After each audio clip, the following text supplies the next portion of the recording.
പണിമുടക്കിനിടെ കോട്ടയത്ത് post office ജീവനക്കാർ പരാതി. ചങ്ങനാശ്ശേരി ഹെഡ് പോസ്റ്റ് ഓഫീസിലെ പോസ്റ്റ്മാൻ വിഷ്ണുവിനാണ് മർദ്ദനമേറ്റത്. ടോബി ജോൺസൺ വിവരങ്ങൾ നൽകും കോട്ടയത്ത് നിന്ന്. ടോബി, എന്താണ് പരാതി? മറ്റു വിവരങ്ങൾ ലഭ്യമാണോ?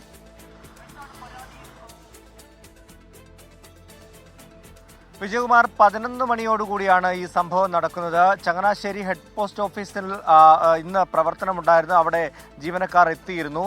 അങ്ങനെ എത്തിയ പോസ്റ്റ്മാനായിട്ടുള്ള നിലമ്പേരൂർ സ്വദേശി വിഷ്ണുവിനാണ് മർദ്ദനമേറ്റതെന്ന് പറയുന്നത്.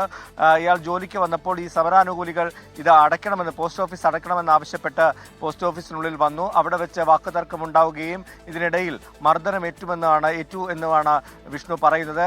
വിഷ്ണുവിനെ താലൂക്ക് ആശുപത്രിയിൽ, ചങ്ങനാശ്ശേരി താലൂക്ക് ആശുപത്രിയിൽ പ്രവേശിപ്പിച്ചിട്ടുണ്ട്. ഇയാളുടെ പരാതിയിൽ പോലീസ് കേസെടുക്കുമെന്ന് തന്നെയാണ് ഇപ്പോൾ നമുക്ക് ലഭിക്കുന്ന വിവരം. യെസ്, നേരത്തെ കൊല്ലത്ത് ആയൂരിലും ഇടുക്കിയിൽ പീരുമേട്ടിലും പോസ്റ്റ് ഓഫീസ് ജീവനക്കാരെ സമരാനുകൂലികൾ മർദ്ദിച്ചു എന്ന് പരാതി ഉണ്ടായിരുന്നു. അതിന് പിന്നാലെയാണ് ഇപ്പോഴത്തെ ചങ്ങനാശ്ശേരിയിൽ നിന്നും സമാനമായ പരാതി ഉണ്ടാകുന്നത്. ടോബി ജോൺസൺ ആണ് കോട്ടയത്ത്